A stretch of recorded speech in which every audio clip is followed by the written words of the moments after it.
కెమిస్ట్లను చిన్న కెమిస్ట్లను ప్రజారోగ్యాన్ని కెమిస్టుల ఐక్యత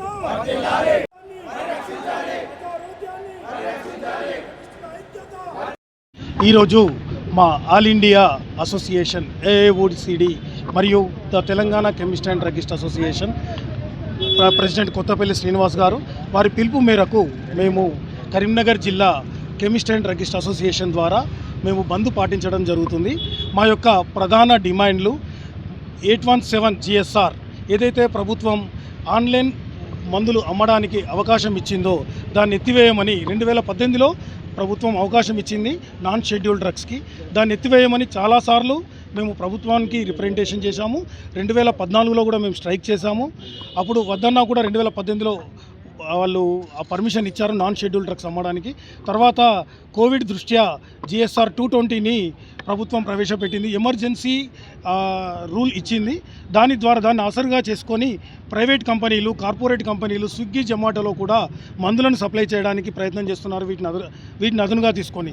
ఈ విధంగా చేయడం వల్ల రాష్ట్రంలో ఉన్న 40,000 కెమిస్టులు, దేశంలో ఉన్న 12.5 లక్షల కెమిస్టులు రోడ్డుపై పడాల్సిన పరిస్థితి వస్తుంది. కాబట్టి ఈ కార్పొరేట్ డీప్ డిస్కౌంట్స్ ద్వారా మా వ్యాపారాలన్నీ చతికిలపడిపోతాయి. కాబట్టి మేము మా యొక్క ఉన్నతి కోసం మేము మా చిన్న కుటుంబాలన్నీ రోడ్డు మీద పడకుండా ఈ బంద్ను పాటించడం జరుగుతుంది.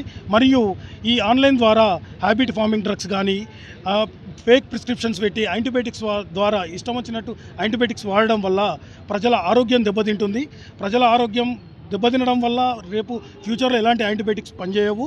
మరియు మత్తు పదార్థాలకు ప్రజలు బానిసలు అవుతారు. కాబట్టి ప్రజారోగ్యాన్ని దృష్టిలో పెట్టుకొని మరియు మా యొక్క కుటుంబాలను దృష్టిలో పెట్టుకొని ఆన్లైన్ వ్యవస్థను ప్రభుత్వం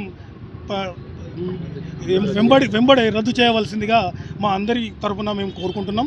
అదేవిధంగా ఈ స్పూరియస్ డ్రగ్స్, కౌంటర్ఫిట్ డ్రగ్స్ మీద కూడా ఎక్కువ కాన్సన్ట్రేషన్ చేసి అవి కూడా అరికట్టాలని, కార్పొరేట్ డిస్కౌంట్లను అరికట్టాలని మేము ఈ బంద్లో పాల్గొనడం జరుగుతుంది. రద్దు చేయాలని మేము ఈ స్ట్రైక్ను 24 గంటలు కొనసాగిస్తున్నాం. Thank you.